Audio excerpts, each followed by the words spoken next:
This week, I welcome Courtney Turner, who shares her health journey overcoming the effects of congenital rubella, as well as starting her media company and moving from Los Angeles to the Nashville area. We also discuss topics like health sovereignty, protecting women's sports, and gender roles on this week's episode of Hunger Hunt Feast. Thank you for joining me today for another episode of Hunger Hunt Feast. With me is Courtney Turner. Welcome, Courtney. No, thank you. Courtney is the co-founder of truthmatters.biz, host of the Courtney Turner podcast, founder of What is Movement, and she's a movement enthusiast, motivational speaker, congenital rubella survivor, and a patriot. You can find her writings and videos published in the Daily Wire, Gateway Pundit, Politichicks, The Hollywood Conservative, and of course her own Truth Matters. You're busy. I am busy. You've been busy. Yeah. And I want to thank you for having me on your podcast. That was awesome. That was quite an experience. I loved it. I love being the guest. It was so fun. I loved being the guest for a change. And so that was awesome. And so I hope, listeners check out our podcast, and then mine will pop up at some point. But you have a lot of depth to your interests, from movement to politics, and you've been very involved in both, and as well as your past. I mean, I'm trying to figure out, as a host, where to start, because you've got a lot going on there, and you've created your own sort of like a media company. It seems like, I mean, to some level, you've got a media outlet of your own. Yes. It's kind of has different. That is the goal. We are a startup, but that is the goal. That is what we created. Yeah. Mm-hmm. That's amazing. So tell us about Truth Matters. What is Truth Matters? So Truth Matters is a multimedia publication that I own with two other partners. And our mission is really to restore journalistic integrity and to inspire critical thinking. So we, when we write our articles, we have articles, we have podcasts. So my podcast is on there. We also have a joint podcast that we do with, there are 5 of us. It's called Calling America. So my podcast, as you mentioned, the Courtney Turner podcast. Then Calling America, there are 5 of us who are all in different states. And so we go through like initiatives that are being put forth, or policies that may have been implemented, and how it's affecting the states, the different states, and what the response to it may be, whether people are supporting it, pushing back, so forth, so on. And then we have another one is called True Discussions. And that one, we've only done 1 episode so far, but we do like an intro to deep dive. So the first one we did was an intro to the Great Reset. And yeah, cool. Very cool, right? So I'm a deep dive girl, so I really love those. The next one I want to do is on DARPA. I don't think a lot of people are all that versed with what DARPA even is, and what they're involved in, and what they've done, how they're being utilized currently. So I want to do, obviously I can't do a whole, Annie Jacobson actually did a really good book on it, but I'd like to just do an intro to get people, that's the key really, is to get people to start investigating, asking questions, and beginning their own process of inquiry and research. So when we write our articles, we put links to all of our sources. So typically when you see news articles, people don't really have, so it's kind of like a hybrid of what you would see like a published journal, where they have all the sources listed.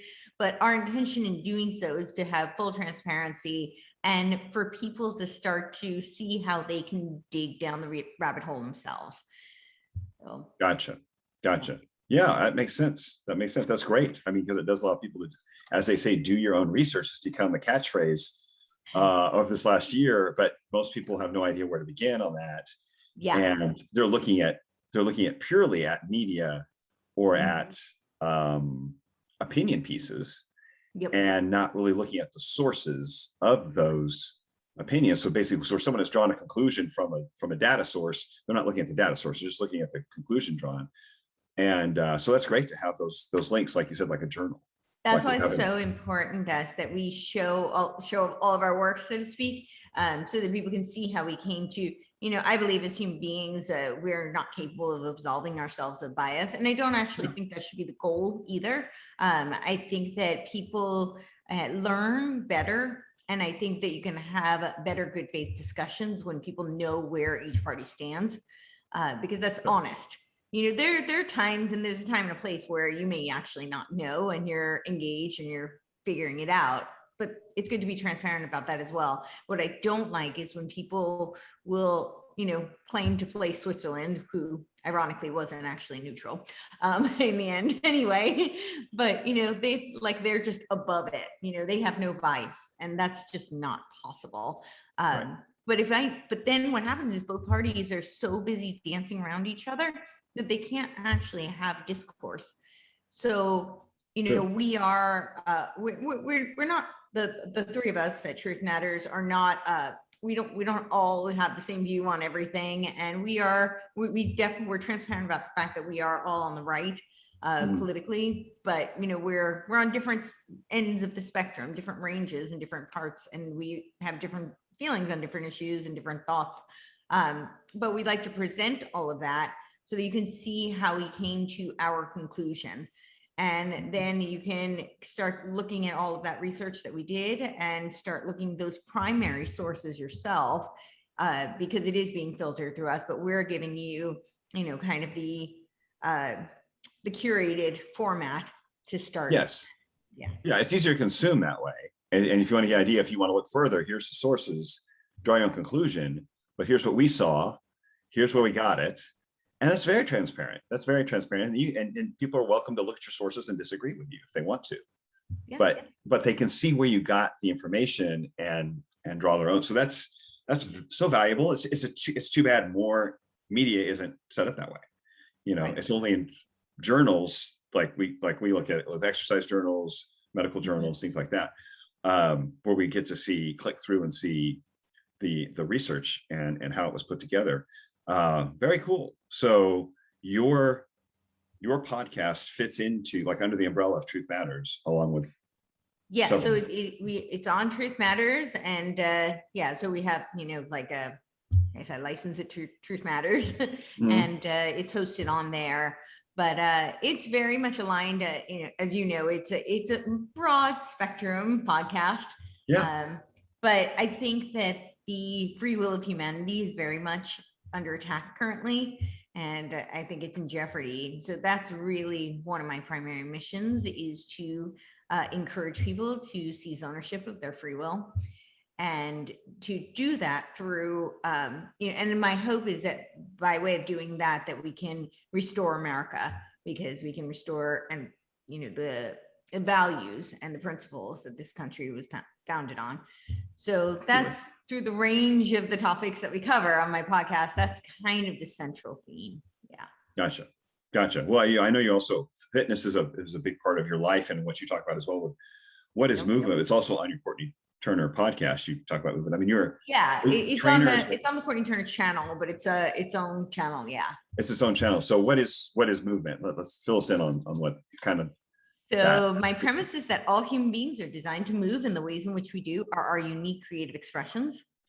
And the way that the concept for the show actually arose was that I tried out for American Ninja Warrior several years ago. Yeah. Wow. And I did not get picked to run the course, unfortunately. And I was really devastated. I'm a very passionate person. I'm kind of an all or nothing. If I throw myself into something, I throw myself in. So I was really devastated when I didn't get a chance to run the course. So much so that, if anybody who knows me knows that this is a really big deal, but I didn't do pull-ups for 6 weeks afterwards because I had to mourn. I was in a mourning process. So so that's how devastated I was. I love pull-ups. So but when I was done with my mourning period, and I said, okay, it's time to get back to reality and get back to life and figure out what you're going to do next. And I am a huge believer that it's really important to take lessons from hardships in life, but not just the hard lessons, because I think those are important too. We can learn a lot from them, but to take something, because I think one of the key components of propulsion, being able to move forward, is hope. And hope doesn't really stem from the hard lessons, So I think those are really important. And I definitely am a believer in looking at those and figuring out, what can be gleaned and how to move forward and succeed next time. But I also like to see what it is that, what was a positive that I can take away. And one of the resounding, just overwhelming responses that I got from people was that they found my story so inspiring. So what happened, and this is very possibly why I didn't get picked to run the course. I don't know, but it's very possible. I had my ex-boyfriend had been a professional editor, and he had made the video for me, the submission video. And so it was a massive, massive file because it was done like a professional file. Yeah, exactly. Gotcha. And so he told me though that I had a window of 24 hours. So the next day there would be like 2 hours that he had free if I needed to make any changes. And so I tried to upload it, and then send it to, a couple of people just for feedback. Short video, it's like 3-minute video, but I couldn't even upload it to my computer in less than 72 hours. I didn't have 72 hours. Oh, wow. The only portal, every portal was like rendering 72 right. hours. The only portal that would render in less than 72 hours was Facebook. And it was 10 minutes on Facebook, which shows you how massive this file was. Wow. 10 minutes on Facebook. They make it really fast. They want to get all your data, right? Oh, yeah. So anything you want to upload, like they make it really easy and really accessible. Mm-hmm. So 10 minutes on Facebook. And so what I did was I uploaded it to Facebook, and then I made it private, so only I could see it. And I sent it to 6 people. Those people were like my parents, my sister, my best friend, my trainer, he's my one of my producing partners. And then I call him my brother. I put him in business years ago. He was my talent manager when I was an actress. And I sent, so those are the people I sent it to. The next morning, 6 a.m., I get a call from my production partner, who's also a lawyer. And he says, so I saw your video up on Facebook. And I said, yeah, I wanted your feedback. I wanted to know what you thought. And he's like, no. I mean, like, it's up on Facebook. It's public. And yeah, I immediately started rolling up with tears. Like, I was really emotional. And he said, you're fine. Legally, you're fine. You say it's the submission video. They can't do anything. You own that. It's your submission video. And he said, but they might not pick you to run the course. He said, I think that's the worst that could happen. And he said, since he knows the business, he said, that's my guess as to what will happen, because he said, what's interesting about your story is the reveal. So some people, it's interesting to see their story and then see what they can do. And he said, for you, it's kind of, cinematically speaking, he said, it's more interesting to see what you can do and then learn your story. And he said, but because now it's out there, that's taken away. Gotcha. So I went to go look on Facebook to take it down, and it had already been seen overnight by 3,000 people. Oh. And yeah. And this was years ago, and I had never had anything go viral. I don't think I even knew what viral meant. It was just not in that world. And so I was like, wow. And they had this feature where back then, I think this has changed, but you couldn't take it down if it was public, because it was public. You could take it down, but it could still keep being shared. Oh, I see. It was already, because they had their public settings. So unless they change it on their end, I don't know if that's true anymore, but in any case, I couldn't really rescind it. So I was like, all right, we'll just leave it up there. It was meant to be, and hopefully something, positive can come of it. And so wow. I did, but I felt so vulnerable because, and that was what my producing partner had said to me. He was like, it's the first time I've never heard you publicly share your story. So I just did, it was personal. I didn't know if you wanted it up there for everyone to see. So when I didn't get picked to run the course, I was really, really bummed. And, I mourned. I didn't do pull-ups for 6 weeks. Right. And then so when I got this response from people, they were so inspired by my story, and I was like, oh, oh, that's interesting. I mean, I don't really find me all that inspiring. I live with me every day. So I said, but I was like, wow, maybe it would be really cool to have a platform where I could, for athletes with disabilities. And I thought, it'd be so inspiring for the audience, and it'd be really validating and vindicating for the athletes, and it was a win-win for everyone. So that's the concept I had come up with out of that experience. So I started talking to, I had a couple of friends who were athletes with disabilities. I had, known of some peripherally. And so I started talking to people, and I found that most of them didn't move in spite of, they moved because of. And that was where I came up with this notion that all human beings are designed to move, but the ways in which we do are unique creative expression. And so my show is really exploring ways that movement helps people to heal emotionally, mentally, physically, and spiritually. And I call it movement because I think that differentiates it from like exercise or training. Human beings are designed to move.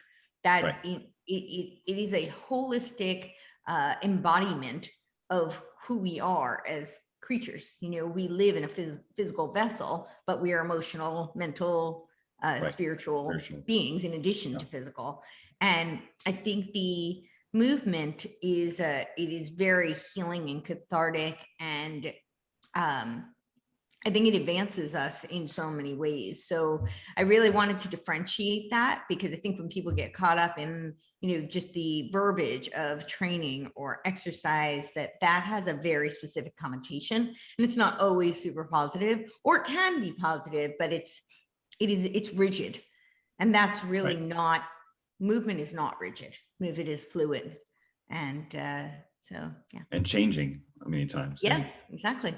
Yeah. So let's talk about that a little bit. So you're inspired to interview physically challenged athletes. So because of your own physical challenges. So as I mentioned in the introduction, you're a congenital rubella survivor. I'm sure a lot of people don't realize what that means for you physically. Right.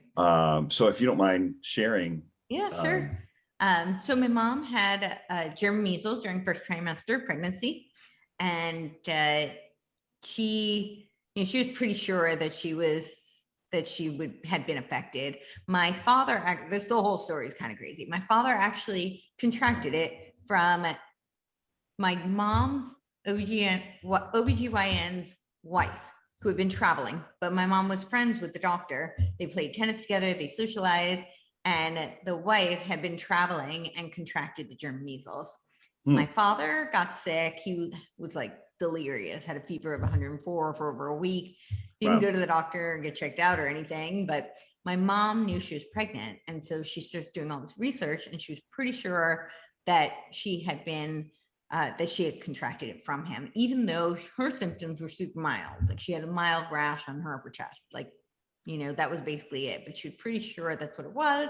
So she went to go get the titer tested to see if the baby had been affected, meaning me. And the doctor read the titer as being 112. He was dyslexic. The titer was actually 121. Had the doctor read the titer correctly, my mom would have had an abortion, because most rubella babies do not fare very well, and that would have been what they would have advised her. I'm very grateful that was not the case. So his mistake was a great blessing to me. I benefited greatly from that. So so I was born with congenital rubella, and the doctors were covering up, the hospital doctors were covering up for the doctor because they knew he had made the mistake. My parents actually, they're not litigious people, but they actually sued. It was considered a wrongful birth case.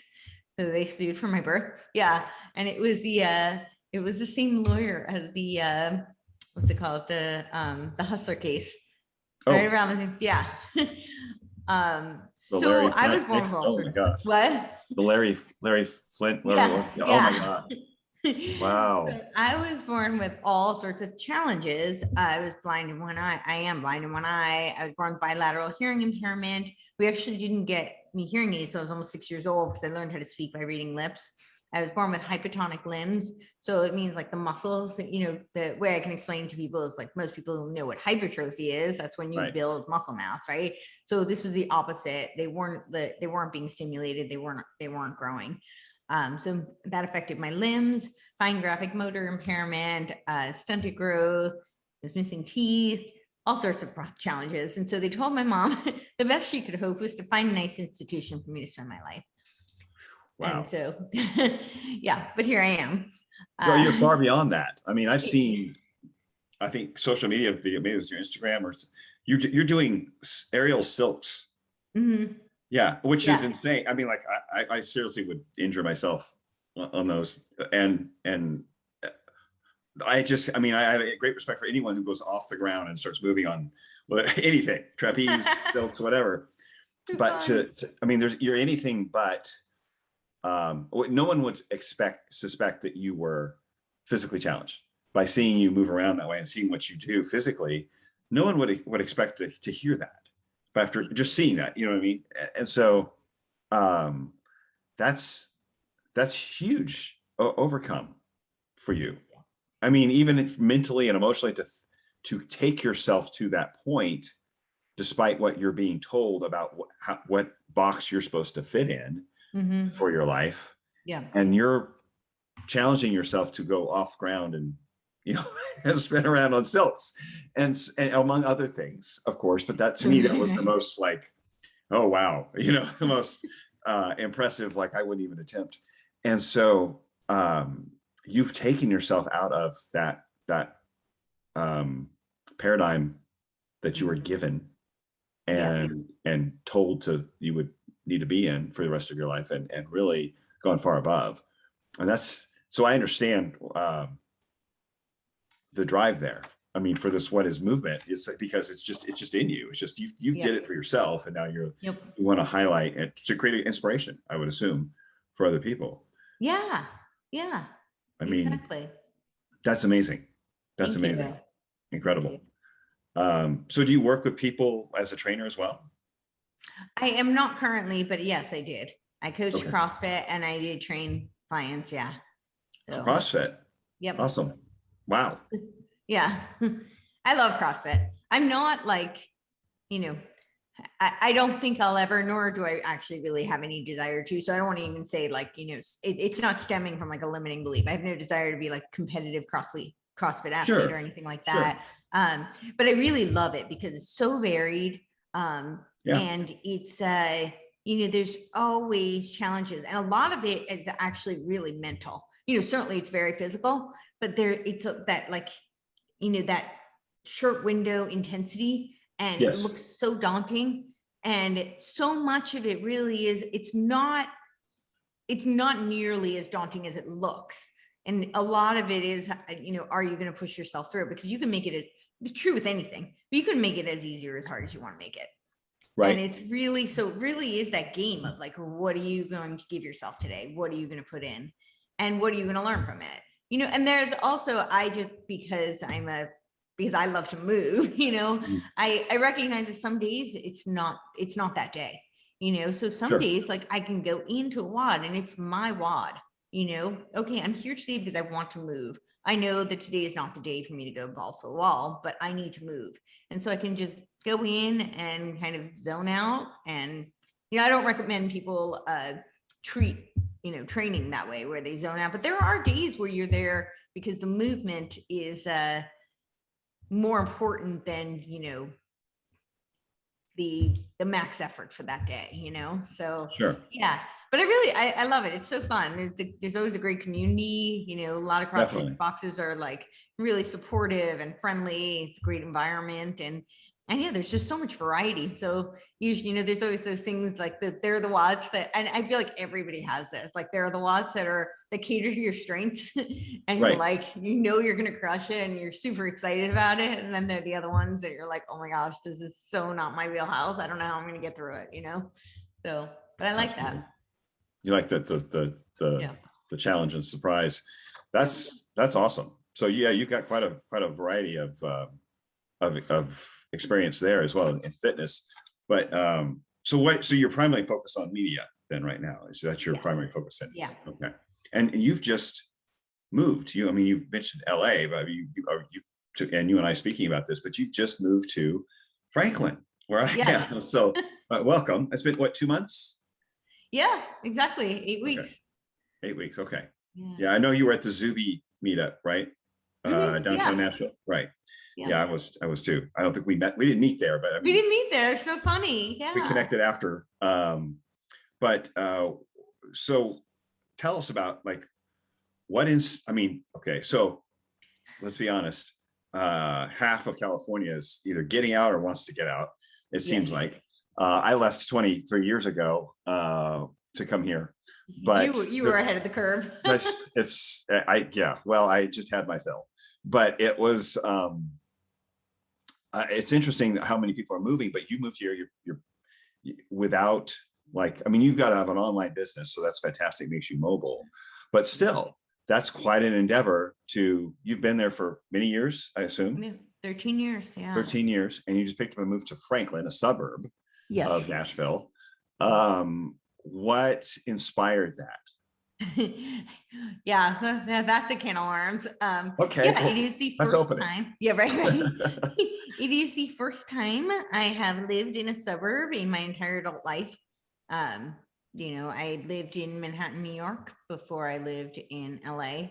Oh, wow. So yeah, I grew up in the suburb, but I grew up right outside New York City, like 2 miles from George Washington Bridge. So very, very close. It was very urban suburb, I guess.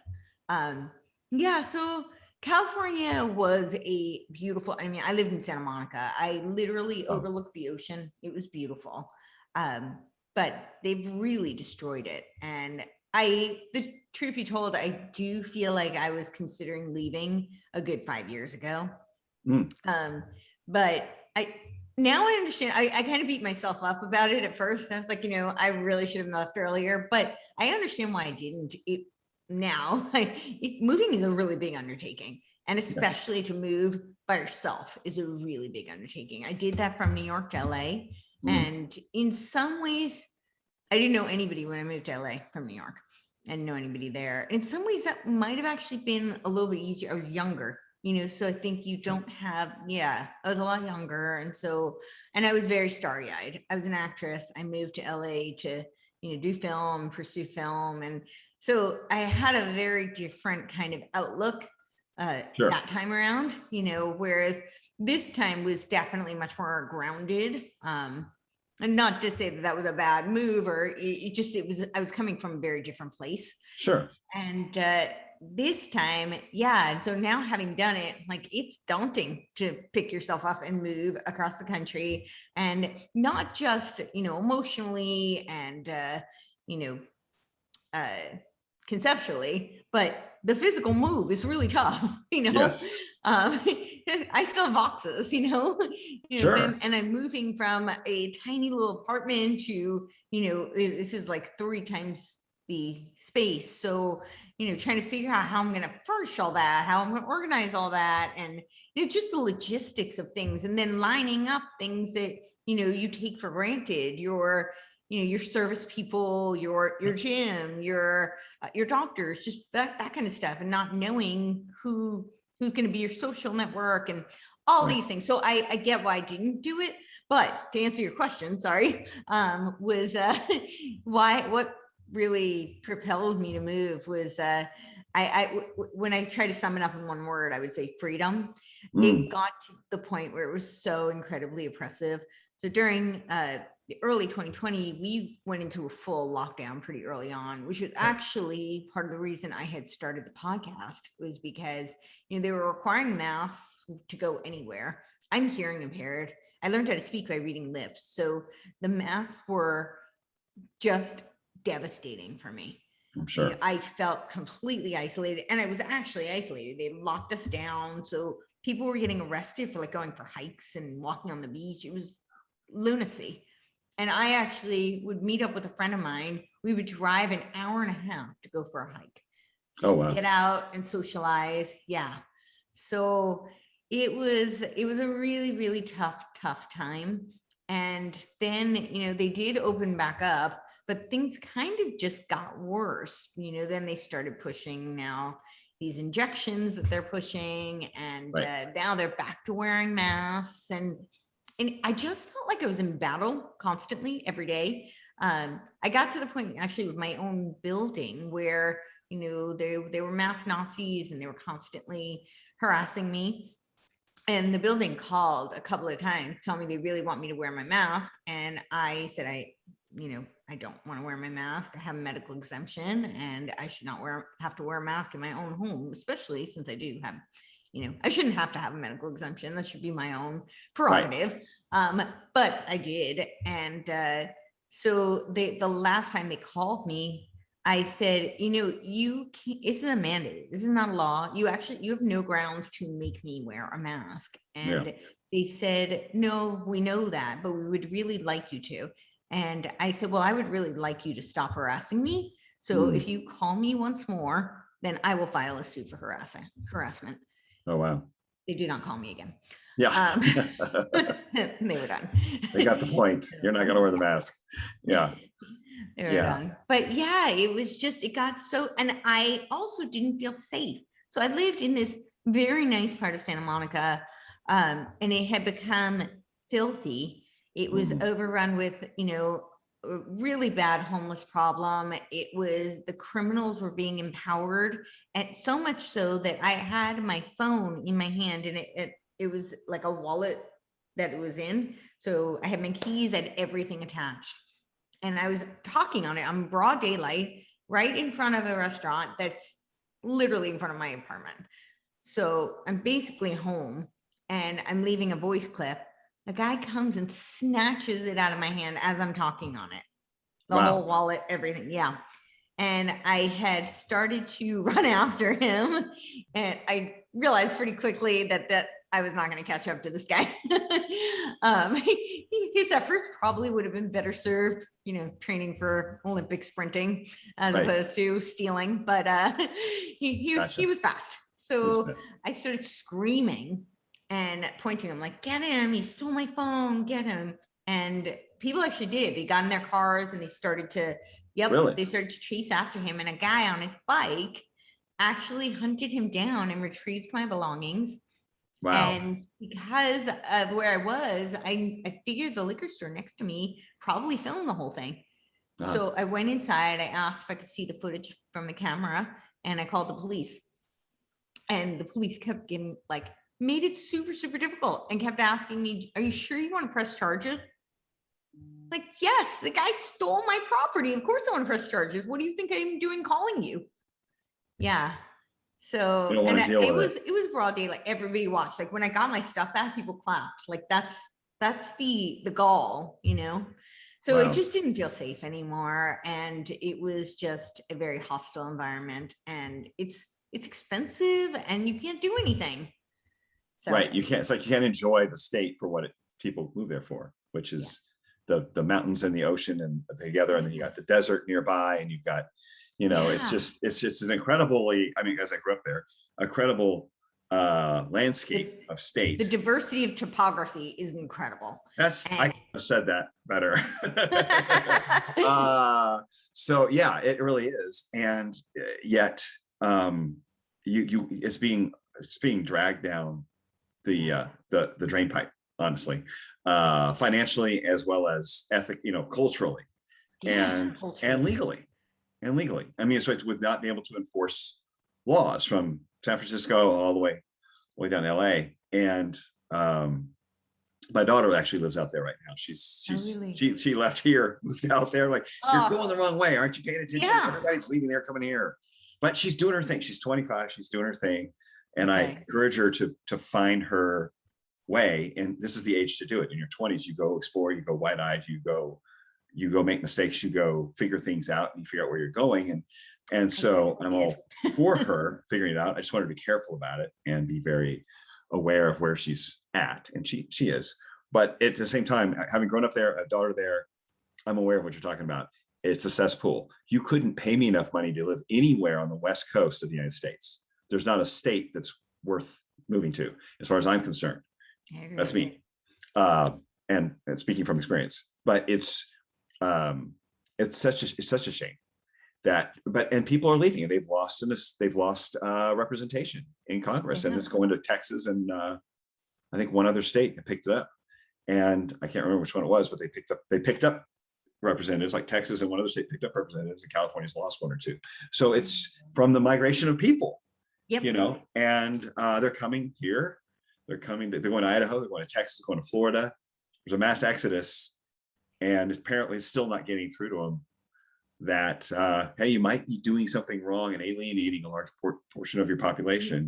You're kicking everyone out. You're shooing them away. You're driving them away. Like they're literally spending money to leave, and go and pick up everything they've done and change their careers and pick up their families and going somewhere where they can go outside and send their kids to school without threat of a experimental medication, and actually live and make money and make a living and not be robbed at gunpoint without somebody saying, "Are you sure you want to press charges?" Without have someone steal stuff from your store. I say, well, that's under the limit we prosecute for, so we let them go. That's okay. And that's welcome to California. So it's I don't blame you. I kind of knew that was what was driving it. But I wanted to hear your story, your experience, but because that is a lot to just, as you said, pick up at a point where you've established, at this point in your life, you've established your connections, you've established, you're more stable in your job, which is great, or what your endeavors, I should say, your job, your business. But it's you know who you are, you've got your network, and you're just gonna complete upheaval and change all that and start over in a place where you've never lived before, and you don't really know anybody coming in. That's brave. That's really brave. Yeah, thank you. That's huge. And do it yourself, all by yourself. That's tremendous. You have to rebuild your network. Yes, for sure. And I mean, a lot of us can connect online now, and some of your network is probably online. It's usually your partners, as you said, they're in 5 different states, but that's not the same thing as a community that you rely on and you talk to and you see face to face and go on hikes with and so forth. We're losing community. It seems like it's being taken away from us. And I guess at some point you just said, this community isn't really worth what I can rebuild somewhere else compared to what I can rebuild somewhere else in a place that's more conducive to community. I think there's also a sense of, I'm very much, one of my strong missions is to be a voice in helping to restore America. And because I see us as the beekeepers, that's my analogy. I think that, when they say that when all the bees go, that humanity ceases to exist and, the world is done. And I think that America is the beekeeper. We are the beekeeper for the free will of humanity, and it's incumbent upon us to preserve it. So because that is kind of one of my missions, I was part of a really great community in Southern California that was really fighting and really advocating for freedom. But I felt like it was very much a losing battle because, you can only give from an abundant cup, right? If you're depleted, you can't. Right. You don't have anything to give. It's like the giving tree, right? If you down to a stump, there's nothing more to give. And because I felt so, I really did feel like I was constantly going to battle every day. And, it was just between the masks and and it wasn't even just the masks. It was just the contentious environment. Right. And, the unsafe environment and the instability of everything. And so I didn't feel like I was in a position where I could really fight anymore. And I don't feel, I certainly hope that I'm wrong and that California makes a huge turnaround because there are so many really wonderful people there and the state is so beautiful, or at least it really was, so I, certainly hope that they can resurrect that, but it's really it's pretty far gone at this point. So I really do want to be a part of, I have a friend who says like one of the goals is like make the red states redder. And I think that is a really great strategy. And so I really wanted to be a part of an environment where there was a strong resistance and a strong mission to preserve and restore America. Gotcha. Wow. Well, as someone who's, I mean, you've had your own health struggles. I mean, if you call that, and you've overcome quite a bit there, and knowing um, your outlook on the worldview, a better idea of your worldview, I'm sure health sovereignty, the idea of that it's like really must have played a role in like, you want to force me to do what so I can go where I feel like going. I mean, it hits you on more than one level. It hits you on a health level, because that's a threat to my personal health, Yeah. as well as your personal freedoms. Yeah. And the two areas where you thrive in your in business and personally are being threatened and being managed by a federal government, or attempted management by federal overreach. So I would imagine, and your state you're in was doubling down on that as well. This state obviously isn't. There's still a fight here, but for the most part, much more freedom, and much more a desire for that sovereignty. But I would imagine that had to be a huge component of your stress and your contention. You're saying that you just like, I can't recharge here. I feel like I'm constantly pushing out, and I'm not recharging. I'm not getting anything back in, or enough back in to keep fighting, to keep up this level of pressure. So, I mean, health sovereignty is a huge, obviously it's a nationwide topic. It's a worldwide topic. And we see people protesting in other countries, hundreds of thousands in countries across Europe, now in Australia, New Zealand. It's a huge movement that we're a little slow to, because we've got enough litigious pushback, and our Constitution protects us a little better than maybe theirs do. We have enough of a pushback politically, and now litigiously from the governors and the attorney generals of various states, pushing back on the mandate. I mean, that must trigger or inspire you. And while it may have driven you out of California, I'm guessing it's the inspiration for what you're creating now, your content. Yes, huge part. So when I say the podcast was born out of, it was mostly born out of the isolation that I was experiencing. So I'm a believer that, human beings are driven by their great loves and their great fears. And everybody has them, right? We have the things we really love and we really desire. And then we have the things that we're really terrified of, And for me, one of my big fears is isolation. And I think a lot of that may partly be personality and just, me. But I think it also stems from my childhood and my physical challenges. Not being able to, I wore a patch over my sighted eye every other day of my childhood, and I didn't have hearing aids yet. So I was essentially blind and deaf every other day of my childhood. Wow. And that's very isolating. And so I imagine. I mean, complete sensory, not complete, but a lot of sensory shut off. Exactly. Yeah. So that's a really scary place to be. And so that was really hard for me, being so isolated. And we really were isolated. I know people had different experiences during the lockdown. Some people had the opposite experience, where I've heard stories of, families, they're on top of each other, they can't get a break. And, I certainly, can empathize with that. But for me, it was the opposite. I was completely isolated and shut down from everybody. And then everybody's wearing a mask. And so I can't understand what they're saying.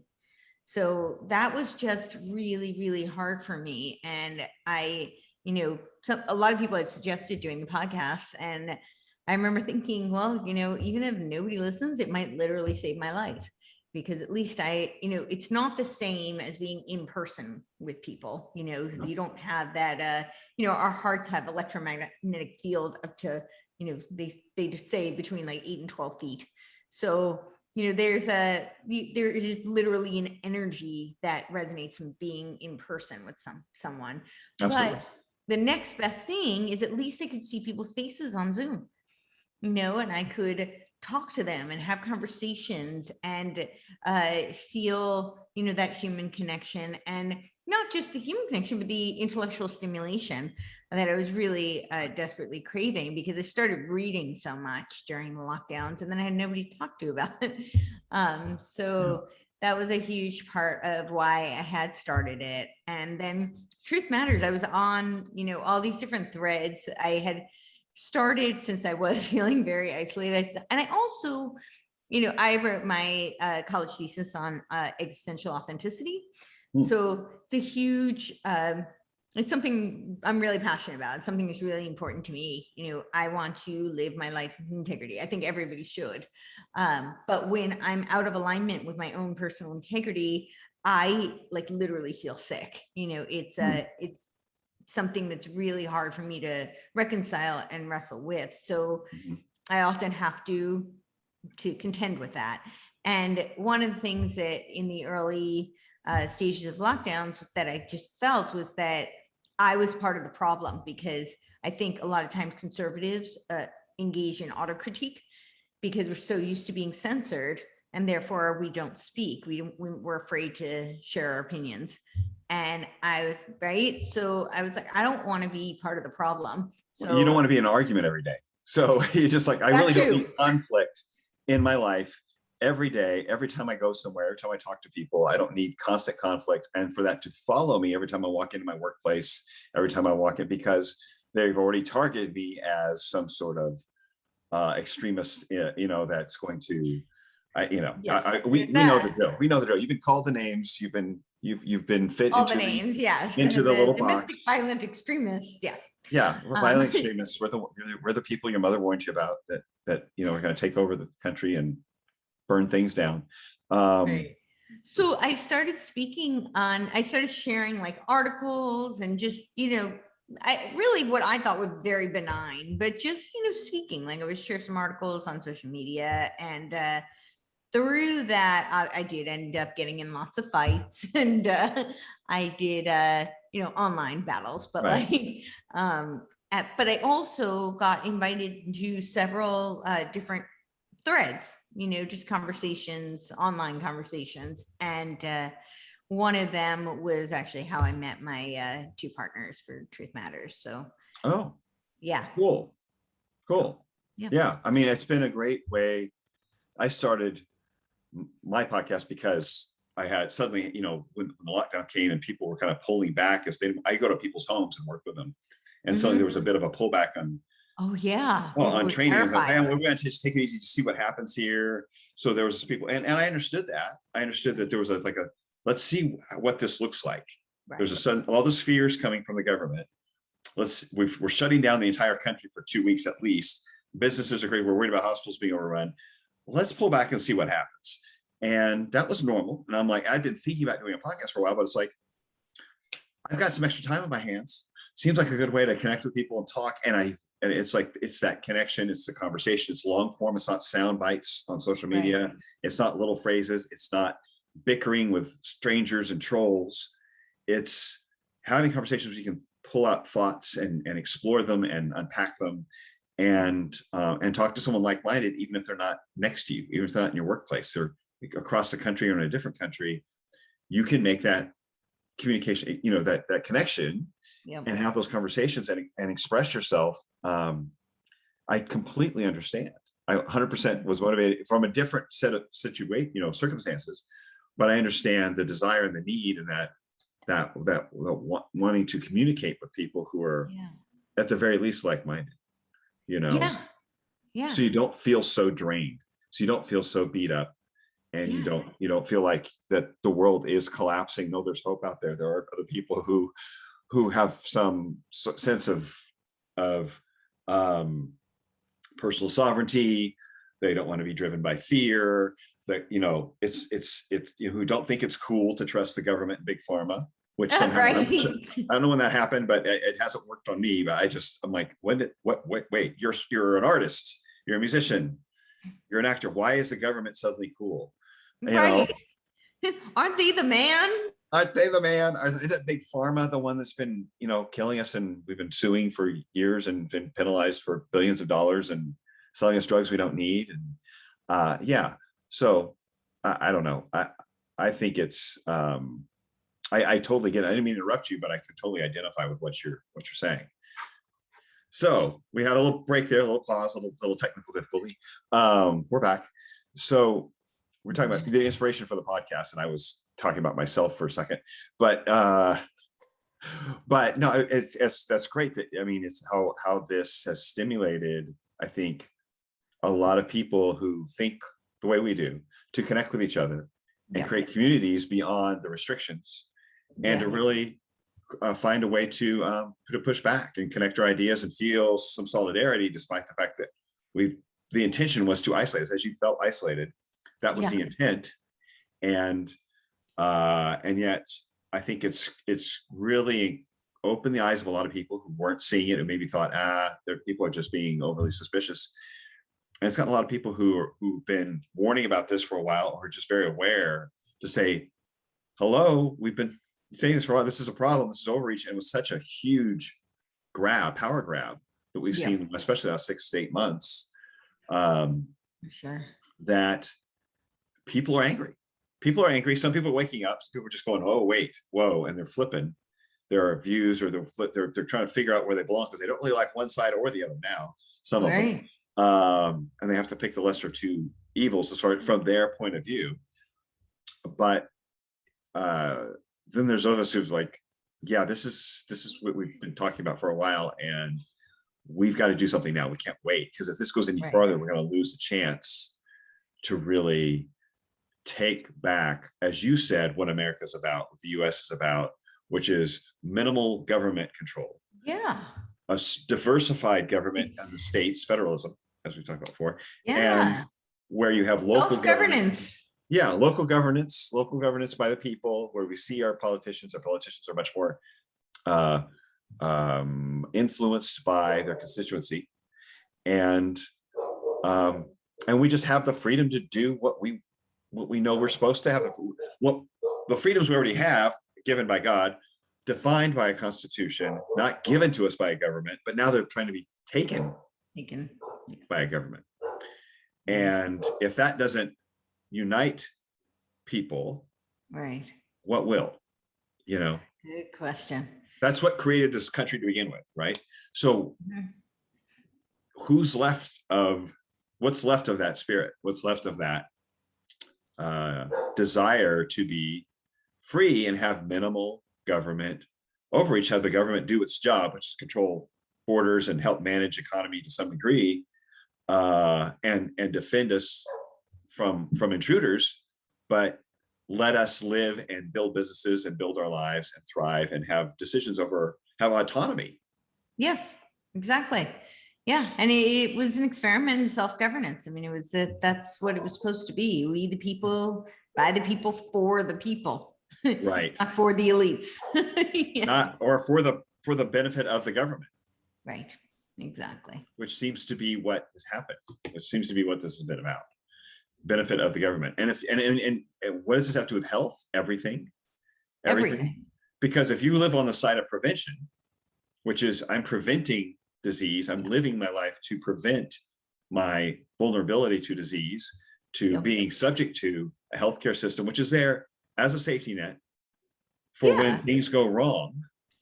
But it's not how we want to be living our lives. When we live our lives constantly dependent upon the healthcare system for safety, or for our health, or for how our body's supposed to function. And you, of all people, with what you have gone through, I mean, you've created your own independence where otherwise it was not expected. Right. I would imagine you don't want to lose that. No, I definitely don't. You've gone through too much to earn it. Yes, exactly.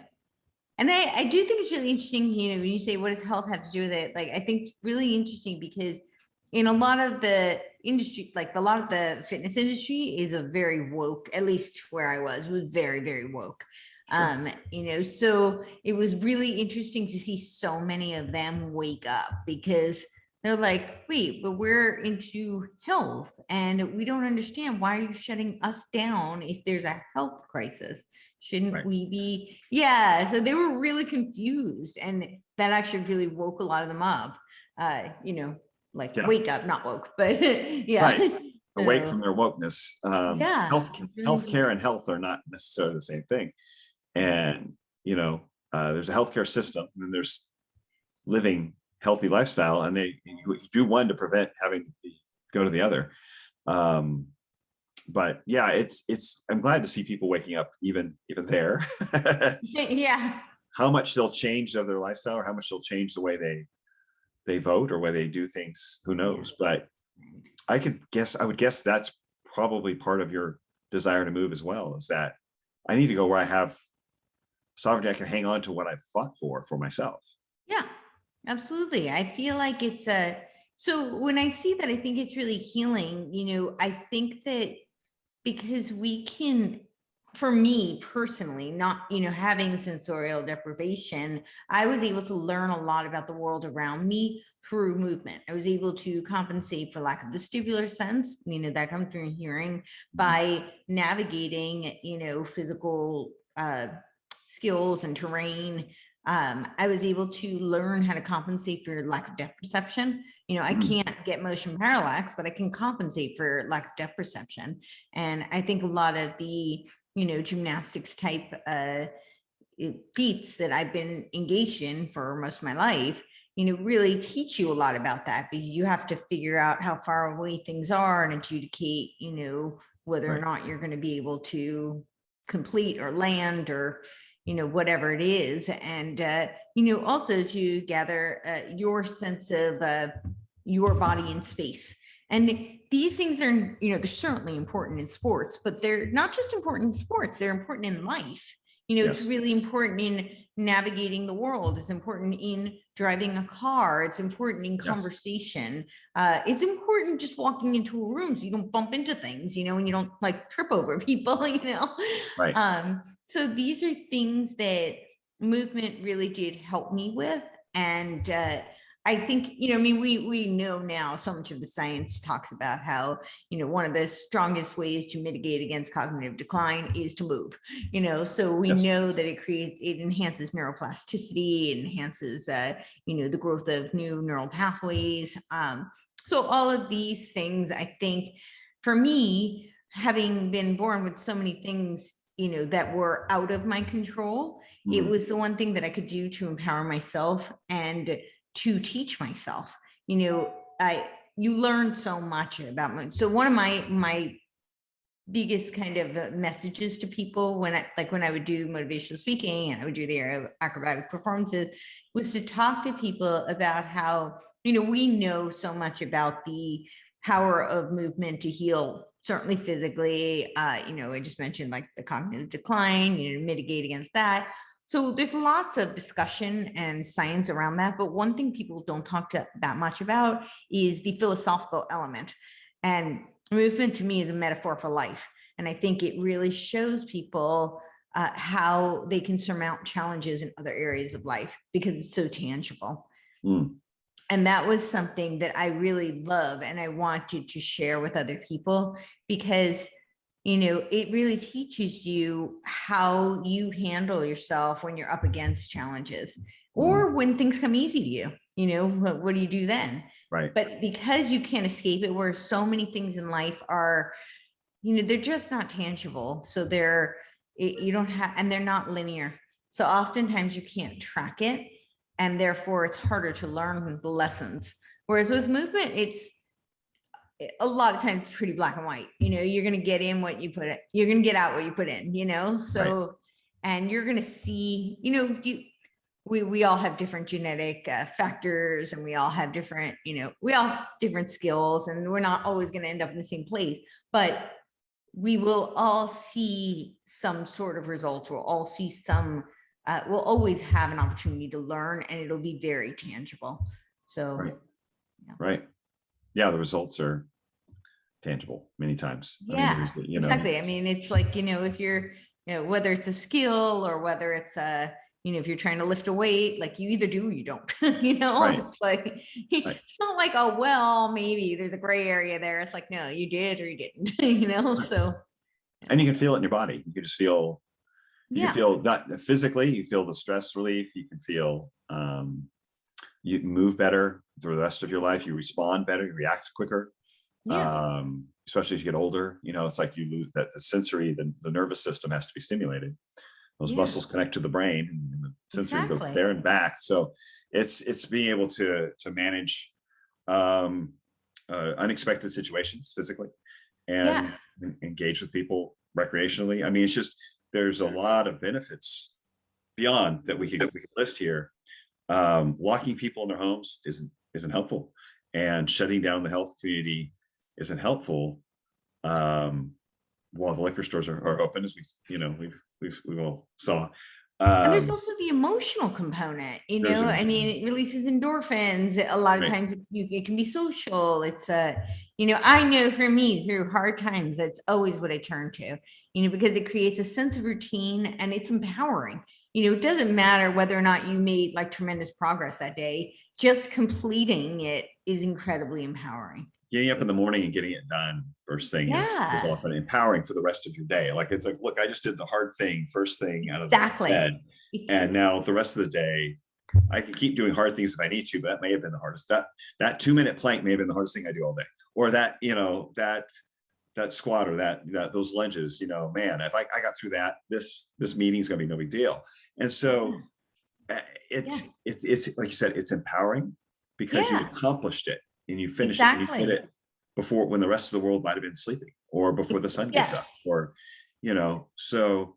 I had a friend who once asked me, because I was doing a pegboard with a 53-pound kettlebell, and he asked me, he's like, so what was that about? Like, was it just to get to the top of the pegboard? And I was like, no, like, it's to prove to myself that I can do hard things.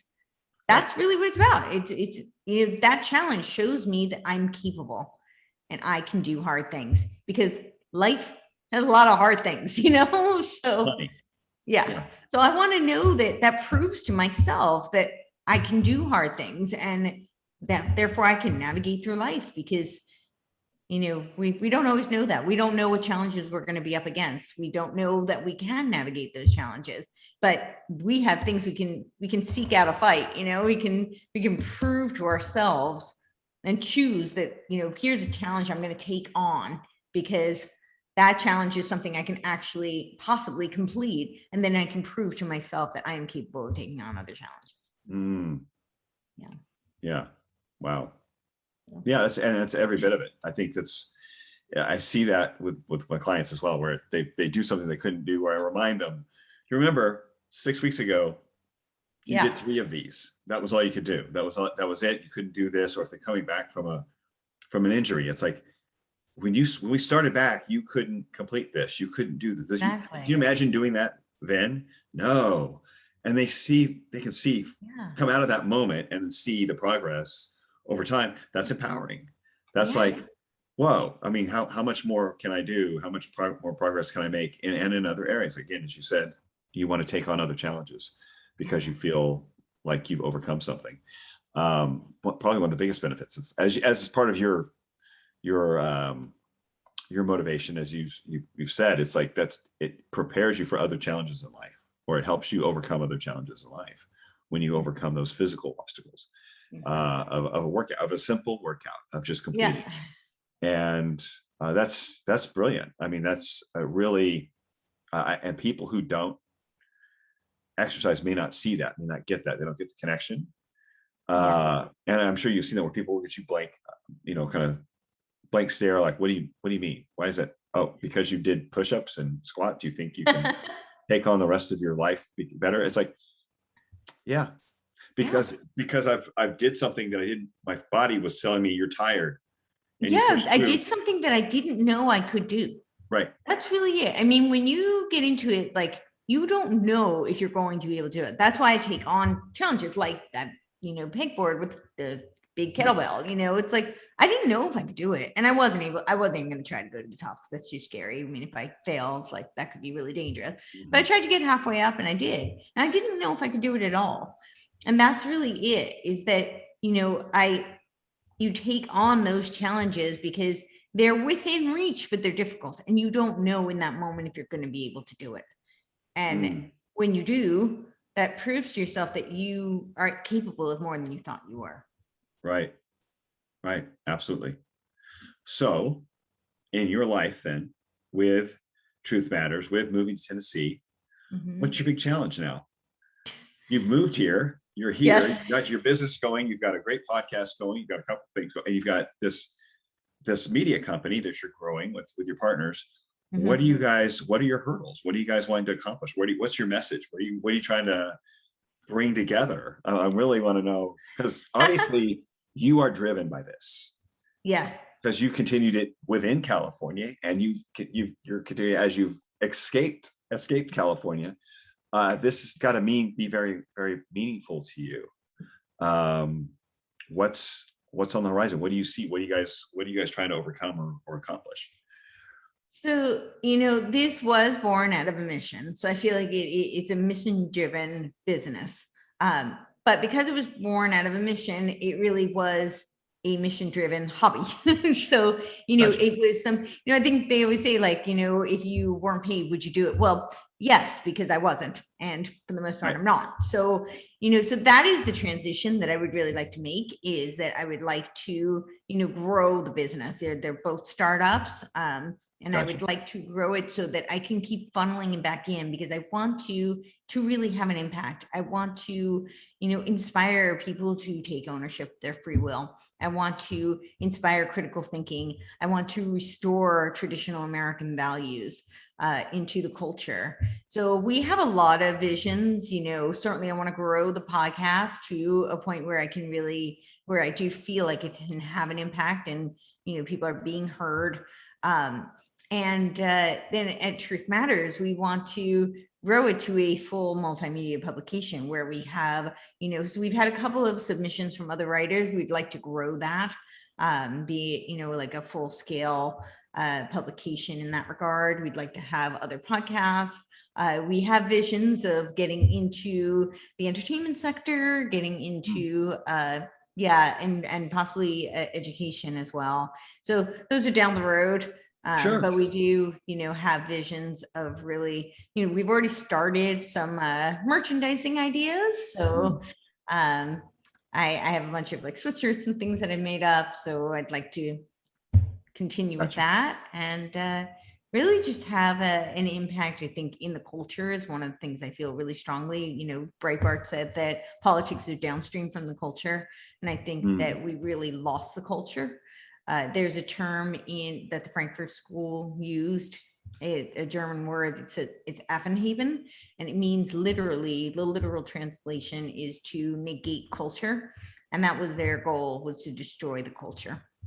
And they were very effective. They infiltrated the 5 pillars of society, which Stalin talks about as being the family, the religious institutions, the education system, the media, and entertainment.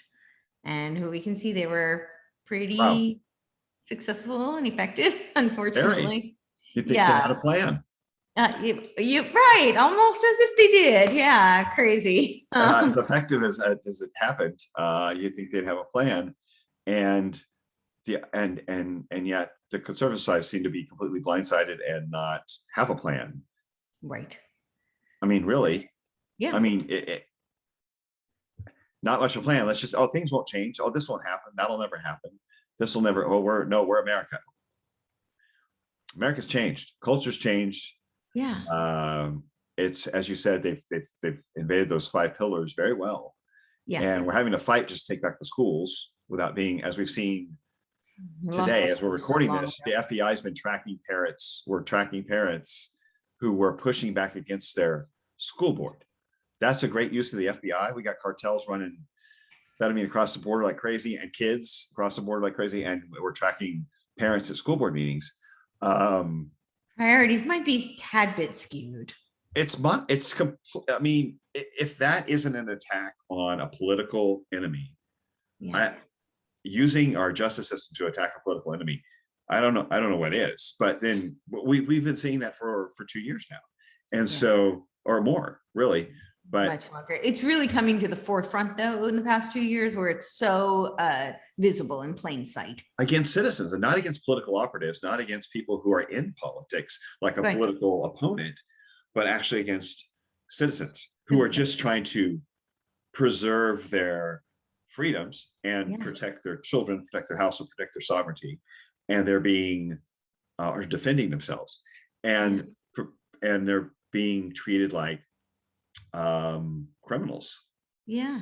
And yeah, that's if you said that to somebody 5 years ago, would they have believed you? No. And yet here we are.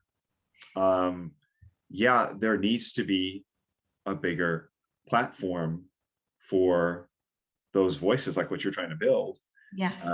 What you're building, and you're growing. And like you said, media that takes back a little bit of the entertainment, the education, creates a culture where it's not just a bunch of people saying, hey, that's not fair. Right. Wait a minute, we don't do things like that. What about the Constitution? No, there has to be some little more organization, has to be a little more sparkle on it, has to be a little more attractive to young people. It has to be conducive to conversations between young people and older people, and engaging to younger people. I think it really does have to be through the culture first, because people, the policies follow. People vote a certain way because they've been influenced culturally. Yes. So, right? Like, how did they convince people? You were saying 5 years ago, people wouldn't have believed that citizens would become political prisoners, just to make examples. And they're doing that. That's really happening now. Right. But 5 years ago, nobody would have believed that anyone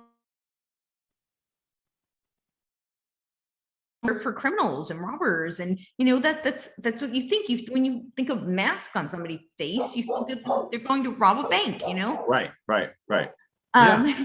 But how did they convince people that this was not only normal, but something that everybody should advocate for, and that you should rat out other people who are not complying with this?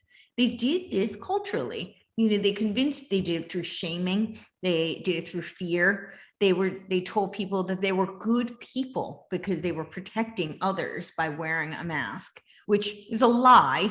We know that. I mean, I said this really early on, that it was so evident that there was no scientific evidence to support this. And I showed all the data. And of course, I was a crazy conspiracy theorist. And now it's all coming to fruition that no, those cloth masks, if I wanted to be really crude to somebody, I would tell them that, like, I could smell their farts through my mouth. So do you really think that that's a much bigger particle than the tiny little virus particle? You think those virus particles aren't getting through? Like, yeah, so it's just this common sense. And I would do that just to, like, for the shock value of it, because to be that crude, because you need to get people to think. And, does this make sense? No, this doesn't make sense. But they did it it was a cultural phenomenon where people felt that they were, being good people, and they were going to be liked, and they were going to be rewarded, and they would be shamed if they didn't. So that's why I feel the culture is so incredibly important. We've seen movies about this, haven't we? We've seen movies where this is played out and we go, wow, that would never happen. We've seen movies. Vendetta? Yeah, I mean, any of there's a number, but yes, V for Vendetta. I mean, and it's just a reflection of Nazi Germany. It's all just a different reflection of Nazi Germany, recycled, where we had a TB outbreak, and that was his, and then he turned it into segregating Jews and finding his enemy to make everyone trust the government to protect them from this internal threat. Yeah. Not an external threat outside their border, but one in their own borders, their internal threat. Yeah. And we see this playing out right now, where we create a group of people who are the internal threat. We have a health crisis, also creating internal threat through fear. Trust the government, trust big pharma, trust what your celebrities are telling you. And unbelievable. We've seen this in a movie before, guys. We know how it ends. It doesn't end well. It doesn't end well unless you want to change it. There's a reason people wrote that, because they saw it coming and they saw the potential. Well, it's twofold. I mean, the really big productions that, appeared to be foreshadowing of, a lot of them were predictive programming. So, a lot of these big Hollywood productions are overseen by some of the big think tanks, like Tavistock Institute, which is overseen by the CIA. And so they are actually predictive programming because they're trying to socially engineer the masses so that they're prepared to accept what's coming. Because if they're not conditioned to accept it, then you would just flat out reject it. Nobody would.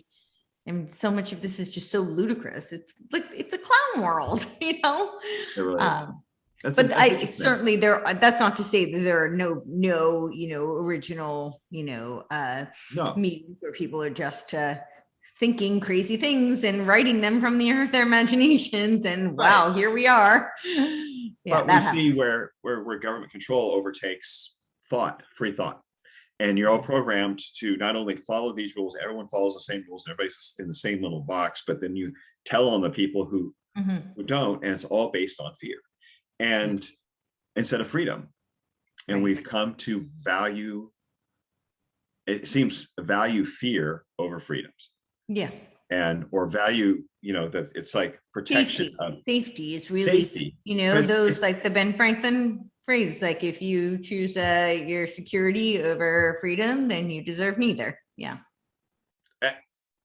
And people think you're nuts when you say that. I know.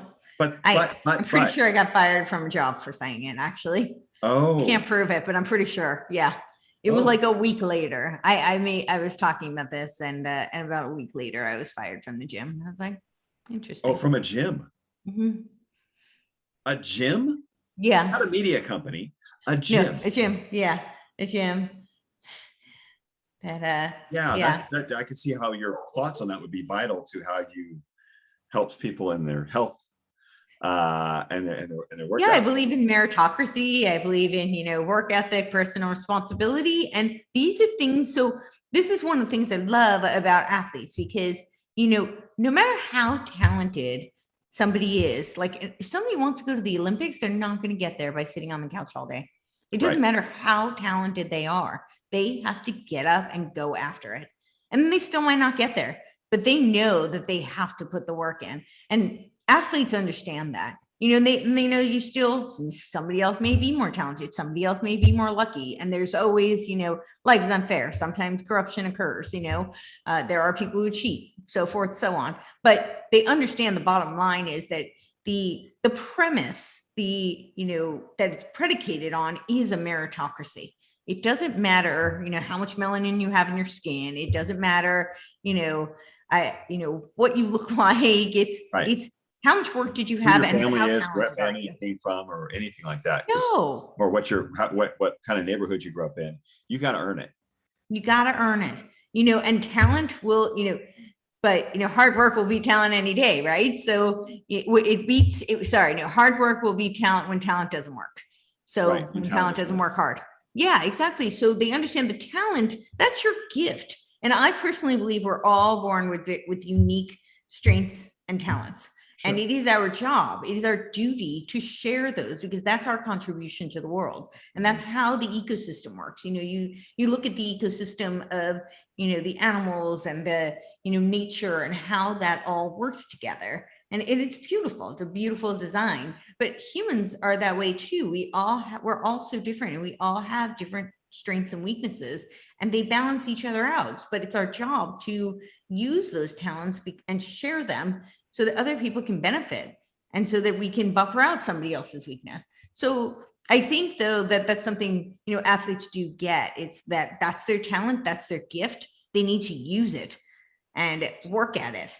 So it's a meritocracy. You can't just be given it. No. And like you said, sometimes it's unfair. And sometimes there's people who cheat. And sometimes there's things where a judge decides one thing over another. And you can't help that, but the only thing you can help is your work ethic and the time you put in and how you show up and perform. And that's what you're responsible for. That, as you said, as you've been saying, it trickles into the rest of your life. It affects the rest of how you take on the rest of your life, your career, your family, how you address your community. Mm-hmm. I mean, that is reflective of that same. I mean, your work ethic can be seen throughout all of that, and it's a way to train, in a sense, your work ethic. If you want to think about it, Yeah. you can train your Yeah. work ethic, you train your discipline, and that Yep. discipline carries over. So that's, yeah, truly meritocracy. Wow, what a concept. It's been eroded. It's been It eroded. has been eroded. It has absolutely been eroded. And they're trying to do that even with sports, which is devastating because that was the one arena, I mean, as much as I may want to, I'm most likely not going to be a star basketball player. It's probably Right. just not in my wheelhouse. And nobody's going to make me be a star basketball player, no matter how many, gold stars they want to give me. It's just, that was not one of my gifts. So, and that doesn't really matter how hard I work. I'll get better than I am today. I can improve my skills, but I'm still probably not going to compete with the pros. That's just not going to happen for me. So I think it's devastating that they're trying to erode meritocracy in sports, that they're trying to, infiltrate with all of this wokeism. And now with the trans in the women's, where are the feminists? Why are they not outreach? It's decimating women's sports. Oh yeah. Oh yeah. No, I just had a guest on from Hawaii. She's a 400-meter sprinter. Now, she's 45 years old. She's still competing. Championship sprinter, world champion sprinter, 400 meters champion. Wow. She has 3 U.S. Championships she holds in her 40s in the master's level, and she's had to compete against a trans athlete. Her daughter, in her first race in high school, had to compete against a male athlete who was competing as a female, but he had undergone, because he's 15 or 16, no hormone treatment. No, he just put on a different color, I suppose. He called himself something else, but and we've seen that just taking, eroding women's sports. And she has gone to Washington. She's met with senators. I think she went with like 15 senators when she went to Washington to talk about this problem with women's sports being, it's like Title IX's in place for a reason. Yeah. Why aren't we protecting the women's right to have a place to compete with each other and not being infiltrated by men, or people at least at some point had the biological advantage of being born a man, being developing in utero as a man, being born a man, having nervous system develop as a man, the muscular system, the bones, the fast twitch fibers that operate much more quickly, powerfully, like a man. That there's only so much of that can be taken away by a treatment of some sort. And there's an advantage there beyond what we can change or can be changed. So she was trying to protect women's sports, and she said that you're by many considered a bigot for trying to protect women, sports, and you're a bigot because I've been called this, because I had her on, I was talking about it, became a topic that I was posting about several times. And even had a doctor say, pointing out the fact that there's maybe some women who could kick my ass or something like that. I'm like, where did you go to medical school? Did you forget your physiology? Because there's a huge difference between men and women. And you could put a high school kid up against a pro athlete, male high school kid up against a pro athlete who has more skill, but a female pro athlete against a male high school kid, and the male high school kid is likely to beat, like in a one-on-one or even a team sport. We've seen this over and over again. The boys will win every time. More often than not, yeah. And so that's physiology. That's not skill. That's not bigotry. That's not ideology. That's physiology. And you can't deny it. Men were made to be dangerous, to be violent, to be defenders, protectors, builders. We're made to do physical things that are hard and powerful and explosive more than women are made to do that. Not that women can't do that, but it's more our strength. Women have very different strengths with endurance and some other, many other areas. Giving birth, nursing children, that's a gift for women. Nurturing, it's emotional intelligence, with far exceeds men. Women far exceed men with emotional intelligence. And there's to deny that Mhm. is to deny the human history Mhm. of, that is obvious, right? An obvious human history, an obvious human science, Right. right? Right. And yet, and like you said, where are the feminists who want to protect them? Right. Who's protecting the women? Suddenly you're a bigot for protecting women. It's Uh, crazy. there's no, Really you think about asinine. critical thinking. Where's the critical thinking? Yeah. So as a woman who's Yeah. physical, I mean, and you were in California, so I'm seeing a lot more, I'm sure a lot more of that happening high school, college Mhm. level. I mean, I don't know how much you saw, but I would have imagined that the mindset or the attitude around this is probably, generally speaking, very different from mine and yours Yeah. perspective. Yeah. Yes. People, I So how do they encounter. explain that? I mean, did you ever ask someone who had that opinion? Like, why are you not protecting women? Why are women suddenly becoming a marginalized? They would tell me no, that it's about protecting the trans, and I'm like, well, then why don't the trans compete against each other? Yeah. If you're concerned about the trans, okay, so let them compete.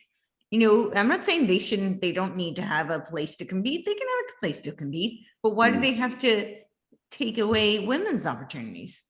Right. Yeah. So, I mean, that was usually the argument that I got from people. A lot of they don't see it. They don't see how this is hurting women. That, I have to go through. Yeah, they don't. A lot of them don't see it. Look at the results of the sports that they're I know. competing in. We have MMA. You had a trans athlete send a woman to the hospital with a cracked skull, and then you beat another one into, I mean, and then you look at track and field. It's obvious. They're faster. They're faster. Yes. They're faster. They're stronger. Their bones are Stronger. thicker. They hit harder. Yeah. How many women have to get hurt? How many women have to lose Right. scholarships and championships and opportunities before the evidence becomes just so obvious? It's glaringly obvious. It's Yeah, glaring that. Yeah. it is. But they're so blinded by ideology. It's really hard for them to see. At least that's been my experience with people I've talked to. And they, that really is what a lot of them do, argue for the trans. I'm like, well, okay, then make a different category for them. If that's really your argument. But a lot of them don't see how this is hurting women, which is mind-boggling to me, because this is really definitely hurting women.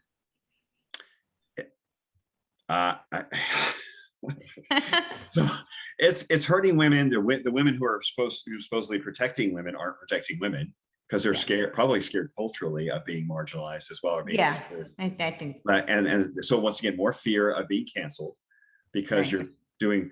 And yet, if you really think about feminism, making, oh boy, I'm going to tiptoe here and out into the weeds a little bit, but it's like you could argue that some level of feminism made women more masculine. Yes, I would agree. I actually think feminism hurt women. Honestly, that's where I come from. I'm not a feminist. I'm pretty sure the other gym I got fired from was over that conversation, but you're just making friends all over LA. All over the place.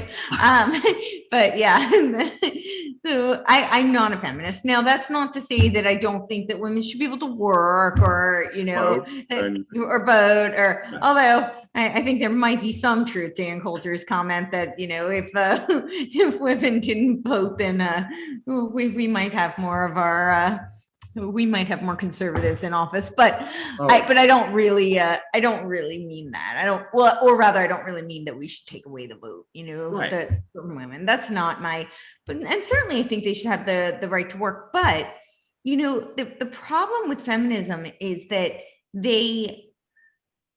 there's many problems, but they convolute the issue. They conflate the arguments. They have made things much harder for women, not easier.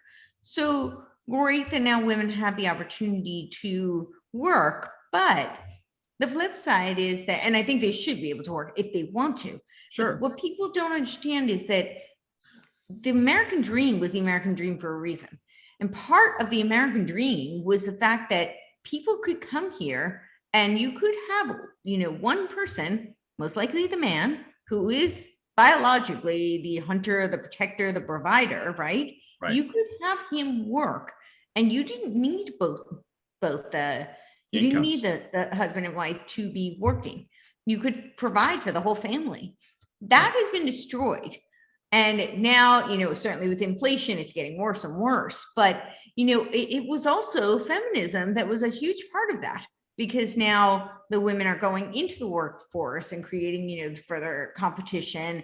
And it's also changed this idea that, one person could work, and that could be, there was so, I think what I'm getting at is that if a woman wants to work, that's her prerogative, but it shouldn't be pushed on women that the career and being competitive in a man's world is more important than, her taking care of the home, her being family. The family. Exactly. Because there's a reason, marriage was created as a business partnership. It was actually first instituted by the Jews, and it was a business arrangement. It was because it was beneficial to a partnership for taking care of the children, for creating the monogamy that would, also be protecting the children, but also to have, somebody balance out the books and to do the negotiating. You had the team, and it was a partnership, but it was a business partnership.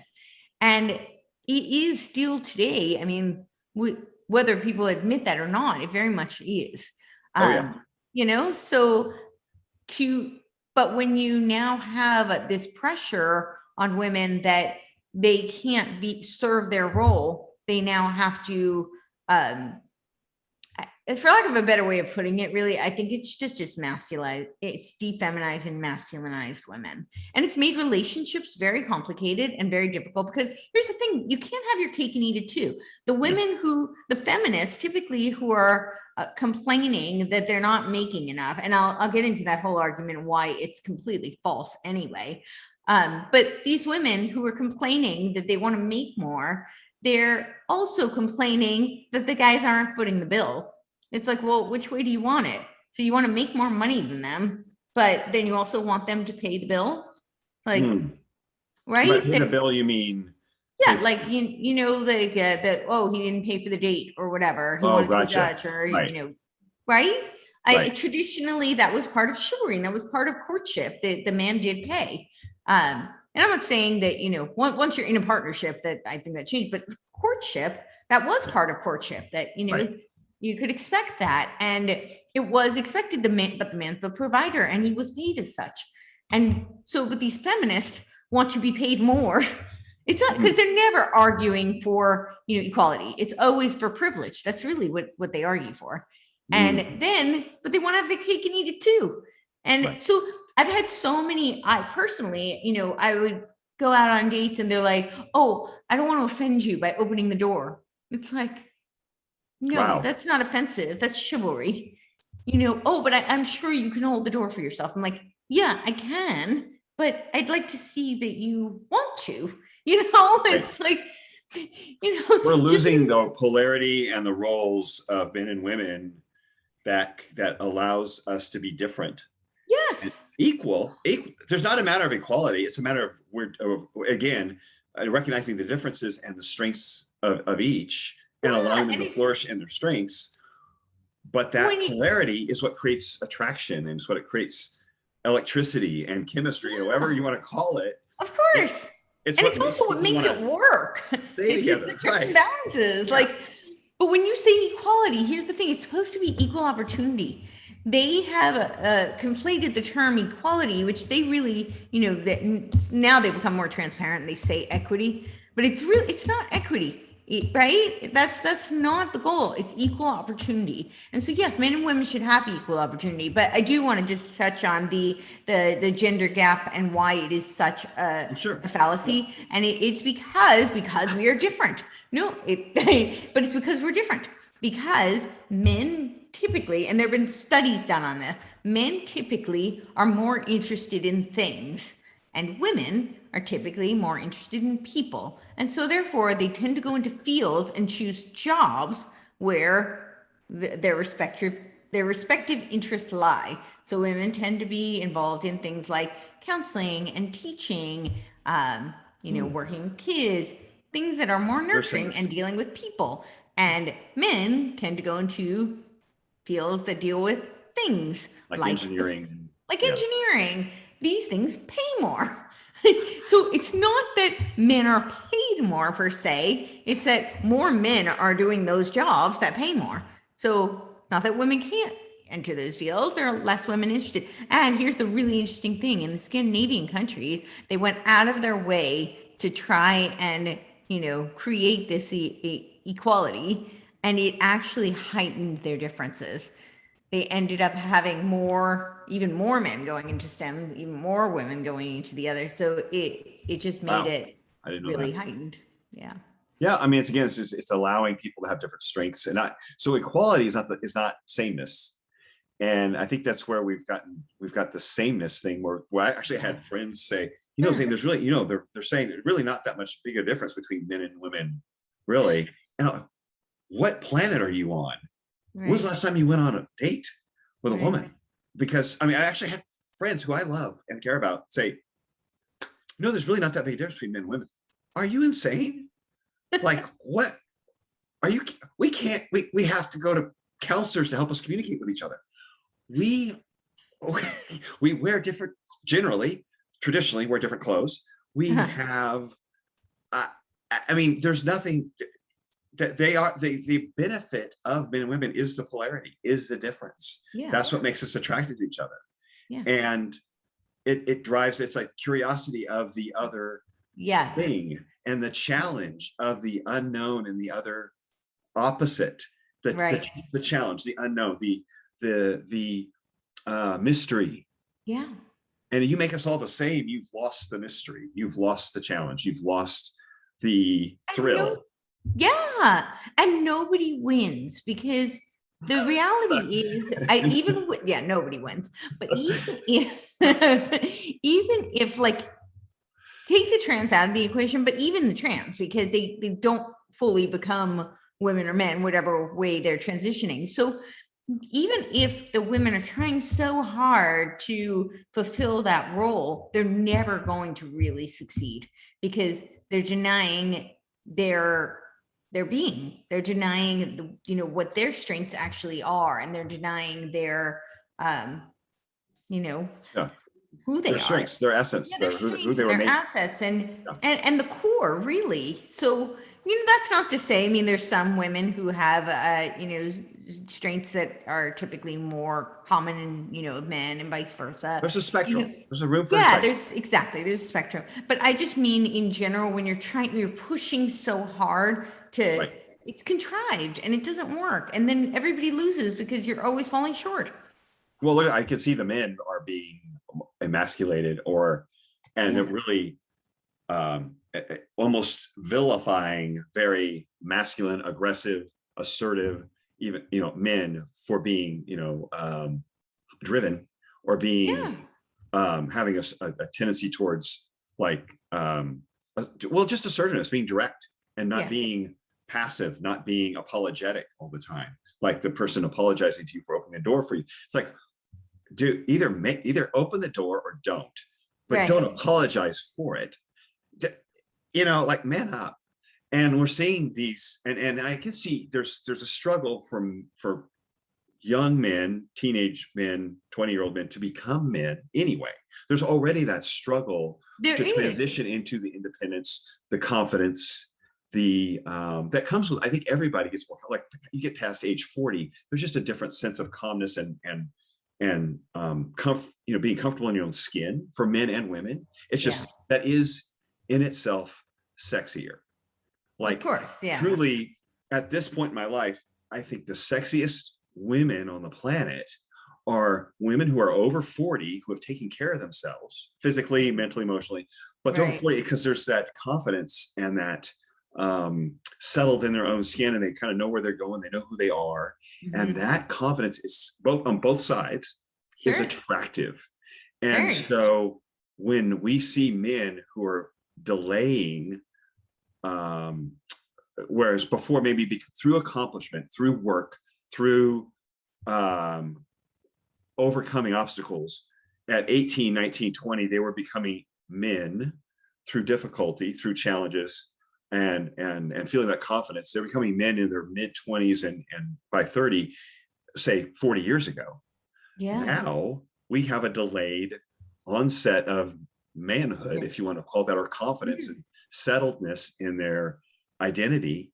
Sure. So we have these very kind of insecure, not very confident men with very little direction, often chasing the next party or chasing the next girl, which is also not sexy. Yeah. Right. Because they don't have a direction for their life.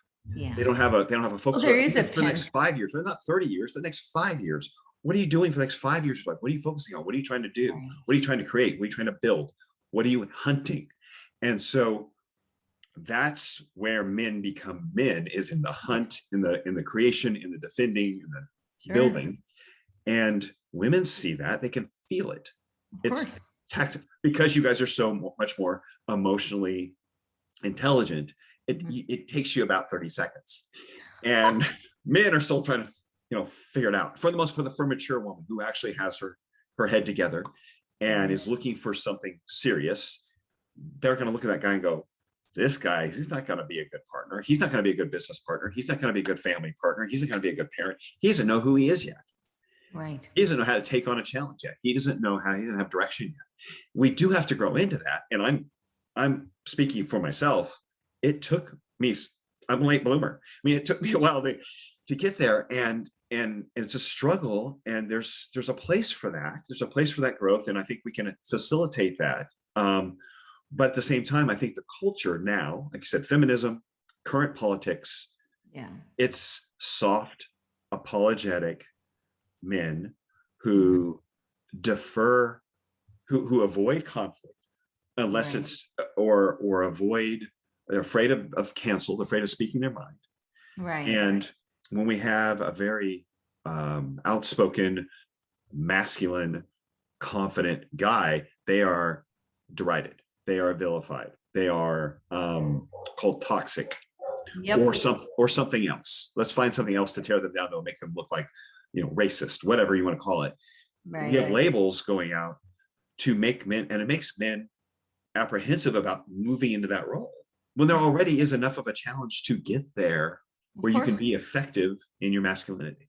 Yeah. And that's what masculinity is, about being effective. It's about being in your strengths as a man, not the strengths that women have. So we all have, I think, room for, like you said, a spectrum where men can be sensitive, and men can be creative, and be emotionally available to a child, to their spouse. And women can have careers, and they can and be bosses, and play sports, and they can play sports, do things. But that's not the same thing as walking in your masculine strength or your feminine strength, and knowing when, where you reside.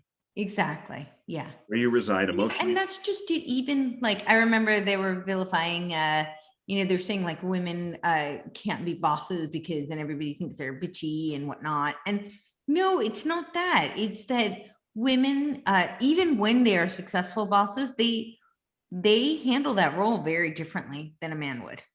Most women are, because they are typically more sensitive, because they are typically more tuned into, the energy of the entire group, the workforce. And so they're not going to be as hard lined as a man might be, because men tend to be much more compartmentalized. That's how their brains work. They're task oriented. Waffles and spaghetti. So we're in boxes. You guys got everything all intertwined and mixed together. It's like, what does that have to do with that? That's what men are thinking. What does that have to do with this over here and that over there? Why do you have those all intertwined? We're waffles. You're spaghetti. Great. So it's compartmentalization is how our brains work, and it's emotionally how we work. And I 100% agree with you on it, but I think it's been, or the opposite happens, where the woman has to overcompensate to be in the man's world, to make herself more masculine. Equally damaging, and it's damaging because she loses a little bit of herself and her sensitivity, and where she's really could reside in a strength. She loses that sensitivity, and has to make herself become like a man to compete to live up to the expectations, almost more so than the Yep. men she's around, so she is not judged. And I think that's the fault of both men and women, Sure. because the guys, were not welcoming of that. I mean, I think feminism rose out of a true need. I just think it was the wrong answer. Yeah. No, like There's I a need said, for it's change. not that I The don't guys think weren't helping. Yeah. There's a need for change. Of We course. weren't helping the situation. It wasn't moving fast enough. Right. There's a rise of a voice and who's trying to make a change. But it's grown to the point it's distorted our roles. It's destroying relationships and families, as we're seeing. Yep. And kids are confused. Kids are very confused. I don't blame them. It's very confusing. What's going on is very confusing. I mean, everything that's going on right now, it's very suited to a circus, not to not to reality. Not to order. No, there's no order, and children need order. They really do. They need to know they can depend on the adults, and that their caretakers have things under control. And right now, that's not true. So. And they want role models. Women, I mean, girls need their fathers, of course, but they also need their mothers to show them how to be women. And men need their mothers for the nurturing and the love and the compassion. They also need their fathers to show them how to be confident men with work ethic and taking on challenges and discipline. And so so they know how they're supposed to be and what's expected of them as they become adults. And I think that's where a lot of them have become lost, and where that's difficult. And they're having to figure it out on their own. And the culture is not conducive to that anymore. Right. They can't just, I mean, even our military has been watered down and pacified. And that's not criticizing those who are in the military. It's the leaders, and it's what's happening to it from outside and from the top down. Top down. It's not the guys are still guys, and there's still badasses in there, but they're not being allowed to grow into that in many cases, or what the culture is changing. We can watch it changing now, where that is not going to be the case if the current trend continues 15 or 20 years from now. That's going to change the face of our military. It's going to change the face of what we expect of men. And I didn't mean to interrupt you. I just kind of, you just triggered something in me that was like very real and personal. Yeah. That I had gone through, and having children, 4 kids. It's like raising children to be productive, effective members of society where they function. They're functional. They function socially. They function economically. They get jobs. They feel good about themselves. They're not unsure of themselves as they go out and work. I mean, there's a certain amount of growth and maturity necessary that comes from work. Evolution, sure. But we have so many that aren't ready. That they get out of college and they have to join the workforce, and they've never had to figure out where the money on that card came from that they were spending for food and stuff in their apartment, because it's just been fed to them, and they never had to work, and they never had to keep track of it. Budget. Even if they didn't earn it, to budget it. Have jobs, have live up to a standard to someone, or even, besides just your parents asking you to do something, live up to the standards of a boss, of an employer who expects you to show up and do a good job and be respectful. And you answer to someone other than your parents, who are going to give you, kind of let you slide all the time. That's the generation we have coming out of college right now. A lot of them. Sure. It's frightening. It is, yeah. I do think that there's some degree of that in our roles, in our gender roles, that's affected in our gender, where we're not allowing the fathers to be disciplinarians, or to create difficult, or allow for the moms to pull back in their nurturing and let these kids grow up and have to take responsibility and have consequences and figure stuff out. Yep. Because it's been vilified. It's because it's been made bad. Oh, you're being too hard on them. You're being too, and it's like, they got to grow up. And so I think they don't want them to grow up. They want to destroy the family, and they don't want them to grow up because they want them to be dependent. That's how they can have more control. So that is really the mission. And the same thing for the military. I think that's by design. You look at the Russian and Chinese military, they're not concerned with this wokeism. They're busy strengthening their military. That's what it's supposed to be for. Yeah. Yeah. We need to be aware and frightened. A legitimate fear of a force that could, especially if the two of them are joined. We may have the upper hand still now, briefly, but they're going in one direction, we're going the other. Exactly. Yep. They're growing in strength, and we're watering ours down, and we can and driving them away because we want them to get a vaccine they probably don't need because they're young and healthy. And so you're losing your best pilots, and you're losing your guys who could go retire and go work in the private sector in security or whatever else they want to do without having to deal with this. Right. They have a skill set they could take somewhere else, and they can go leverage themselves. They're there to serve, but if you drive them away, they're not there to serve you anymore. They're going to go serve someone else who isn't asking them to compromise their integrity. And so I think that's wow. How do we get there? Did I interrupt you completely and just cut you off from what you were trying to say? No. I said my piece. Yeah. Okay. Yeah. But and that is, again, comes back to sovereignty. I think it comes back to the sovereignty. It's everything. It's health. It's economic. It's how we run our families. It's how we expect our communities to be run in the schools, to listen to parents and on a local level. And that's sovereignty. That's so I hope the best for your Truth Matters, that you continue to grow and bring that, bring more voices and bring more cultural awareness, as you said, to these are old values. Yeah, these are original values for our country. Yeah, and they're intrinsic to human nature. I think that's the real integral component, is that these aren't archaic values that are arbitrary. Right. I call them old, but I mentioned no. And yes, they're traditional for sure, certain. But the reason is because these are so intrinsic to human nature. These values are, we just by our birthright are endowed with inalienable rights. We have free will.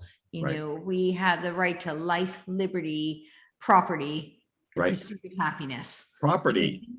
Just by just by accident of being born, we were endowed with these inalienable rights. And so these people who say it's old and it's archaic, and yes, they're old in the sense of traditional, but it's not archaic, it's not anachronistic, it's not antiquated. They ring true today because we are still human beings, and this is still we are still endowed with those rights. And this is why the Constitution, these papers were created, was to protect those rights. Right. Out of wisdom, out of experience, out of time tested. These guys were brilliant, and they were brilliant, and they were battling the same thing we're battling today. They were, and they were under pressure, and they were at risk of their lives and their livelihoods to create this. Yep. From wisdom, we say not archaic, from wisdom that is true beyond time. Yeah. Wisdom that, because you said inalienable, they're given to us. They just created a government that would recognize that. Exactly. And we have to recognize, now we have to recognize it in ourselves and reestablish that as part of the culture. Yeah. That this belongs to me, whether you think it does or not, and you can't take it away. And I don't care if you're scared. These rights have to be greater than our fear. As you point out, Benjamin Franklin said, they have to be greater than our fear. We have to be willing to die for them. We have to be willing to risk our lives for them, and we're not, because it's 99.97% survival rate. Yeah. But truly, if that's scaring us out of our rights, we're in trouble.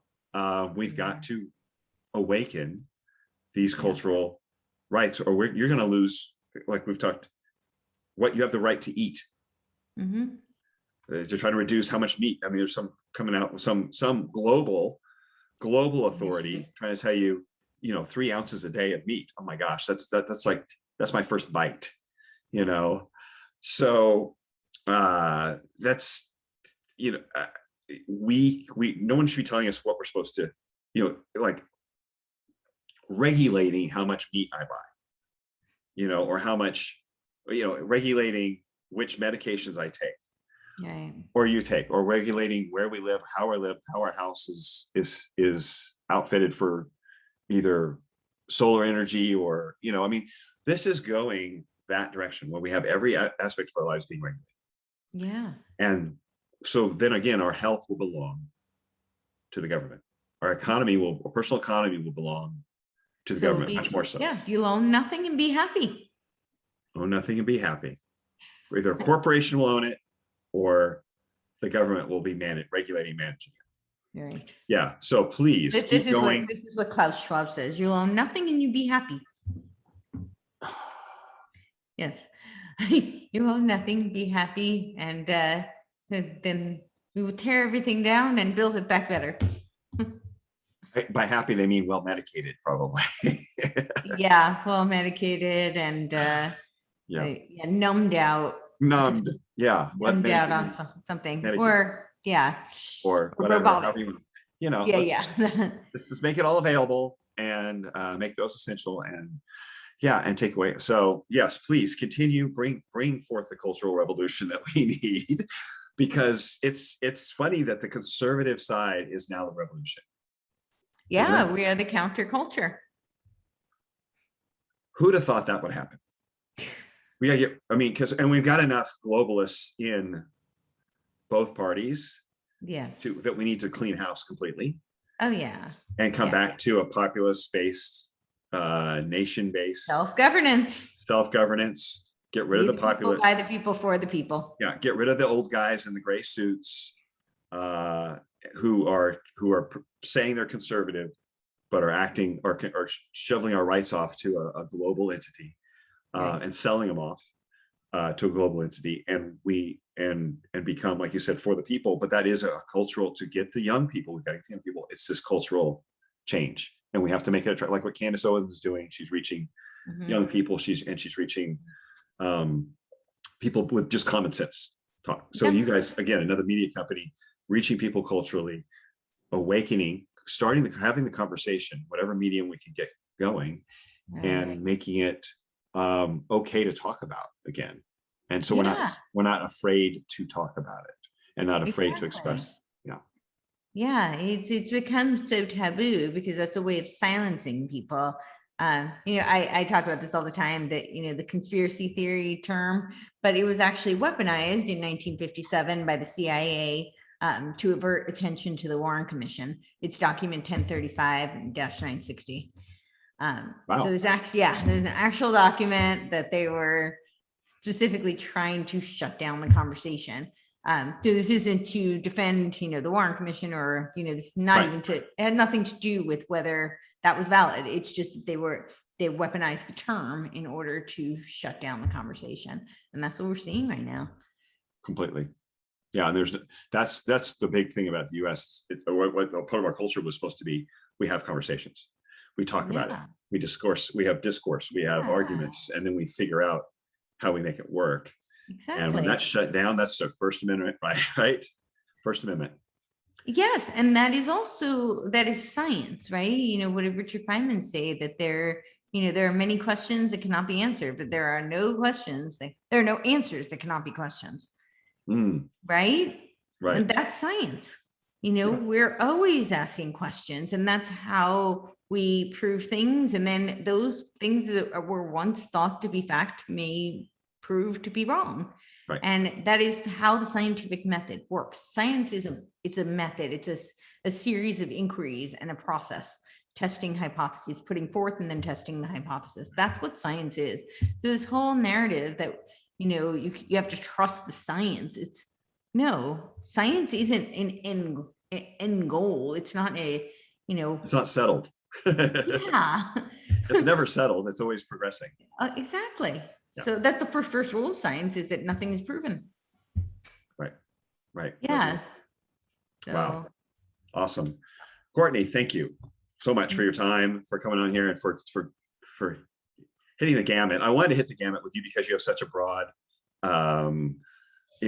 gamut of interests, but also experience, and where you're making an impact, which is cool. So I'm glad we got to explore a lot of those roads. But thank you so much for coming on. I really appreciate it. And welcome to Franklin. Welcome to Tennessee. Thank Congratulations you. on your escape from that state we won't talk about anymore. But it's great. You're refreshing. Your voice is refreshing to that you have an organized media to bring these conversations to the forefront, as we've just been discussing. But it's great. You're making a sacrifice to do that. That's you're making a point to that is like you're not on a payroll. You're making the sacrifice to do this, to create it, because it means something to you. It's valuable to you, and it means enough to you to get two startups going at the same time. Yeah. And I admire that. I admire that a lot. So I hope to as things continue, as the drama unfolds in our country, have you back and we can talk about these some more. Yeah, I would love it. I would love it. Yeah. All right. Have a great week. You too.